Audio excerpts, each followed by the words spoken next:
Բարև իմ շատ սիրելի հեռուստադիտողներ, Medinform-ի շրջանակում այսօր մենք անդրադառնալու ենք հակամյուլերային հորմոնին, մի հորմոն, որը կանանց ձվարանային պաշարն է, որով էլ պայմանավորված է կնոջ վերարտադրողական տարիքը եւ շատ հաճախ մինչեւ չեն բախվում պտուղ բալիկ ունենալու հետ, այս հորմոնի մասին ասես չեն էլ հիշում։ Իսկ հետո երբ այն սպառման եզրին է սկսում են անհանգստանալ եւ հիմա նոր մեթոդների դիմել այն հնարավորինս երկար պահելու համար։ Հակամյուլերային հորմոն ինչն է ազդում այս հորմոնի վաղաժամ քանակի վերացման վրա, ինչպես պետք է այն հնարավորինս երկար պահպանել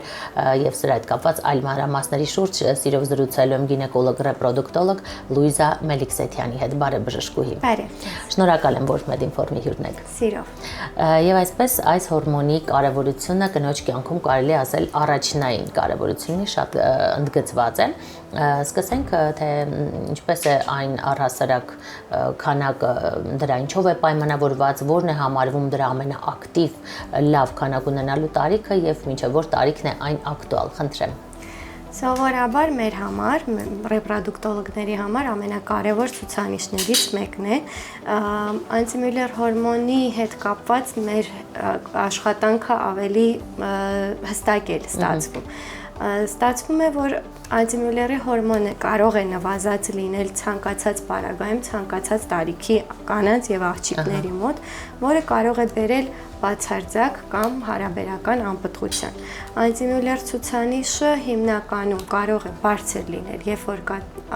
վառ արտահայտված ծվարանների պոլիկիստոզ համախտանիշ, իսկ կարող է նվազ լինել ցանկացած պարագայում, ինչպես նշեցի, կարող է նվազած լինել ցուցանիշը, ենթադրենք հետվիրահատական խնդիրներից, երբ որ կատարվում է ծվարանների ռեզեկցիա, կտրում մասնատում, կարող է լինել ճարպակալման ժամանակ, կարող է լինել տարբեր պատճառներից, անհայտ ծագման պատճառներից միանշանակ ավելի շատ է պատահում։ Երբ որ գալիս են եւ 20 տարեկանից եւ կարող է լինել ավելի բարձր տարիքում,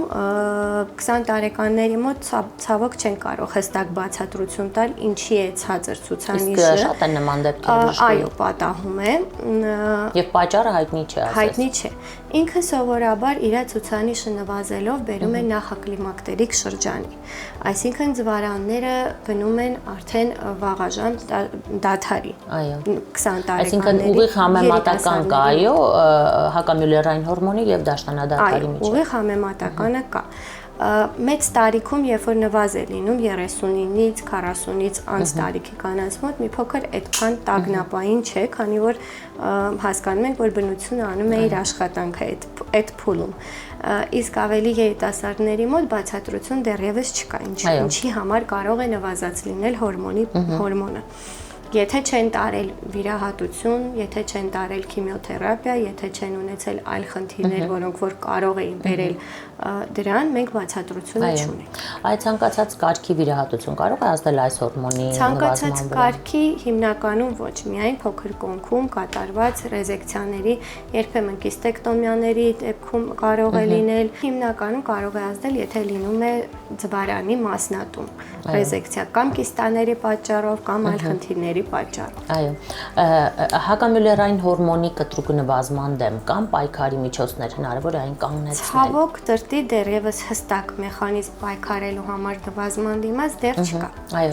մենք խոսեցինք բժշկուի քանակի մասին, սակայն անչափ կարևոր է նաև հակամյուլերային հորմոնի որակյալ լինելը։ Խնդրեմ դրա կարևորությունը ընդգծեք։ Երբեմն ցուցանիշը, անտիմյուլերի հորմոնի ցուցանիշը արյան մակարդակով շատ կարող է կապ չունենալ ձվարանների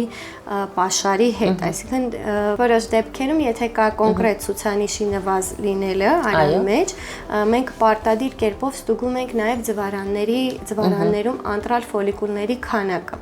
որով մենք կարող ենք հասկանալ հետագա մեր անելիքները։ Այսինքն երիտասարդ աղջիկների մոտ, եթե ցուցանիշը նվազ է, ապա դա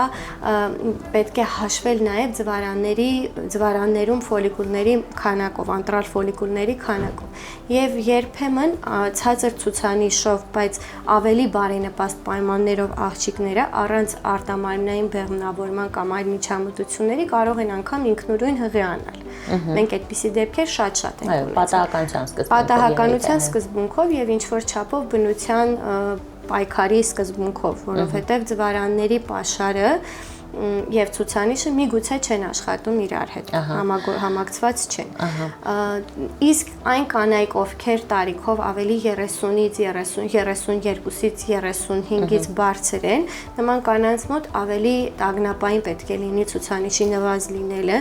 եւ ավելի աշխատանքները ավելի ինտենսիվ պետք է արվեն, որպեսզի ավելի խթանող պրեպարատներով, եթե իհարկե ցանկություն ունեն բալիկ ունենալու, այս առումով թե դա կապ չունի, ամենևին ամեն դեպքում սա կանացի ավելի շատ բալիկ ունենալու առումով պետք է շտապ։ Բժշկուհի, շատ հաճախ նույն լաբորատոր փորձաքննությունը տարբեր լաբորատորիաներում հասնելիս ստանում ենք տարբեր պատկեր, խոսքը մասնավորապես տվյալ դեպքում վերաբերվում է հակամյուլերային հորմոնին։ Սա նույնպես անմասն խնդիր չէ։ Ինչով է պայմանավորված տարբեր պատասխաններ ստանալը։ Միգուցե տարբեր լաբորատորիաներում տարբեր ցուցանիշներով նայելու հետ կապված է։ Կխնդրեի ներկայացնեք նաև հակամյուլերային հորմոնի փոփոխությունը, վատ առումով, վատ թարացումը, այ ինչ գործոններ են կնոջ կողմից, ինչ քայլերի կնոջ կողմից արված կարող են բերել այս հորմոնը որակապես վատ փոխվելու։ Առհասարակ ապացուցված ոչինչ չկա, բայց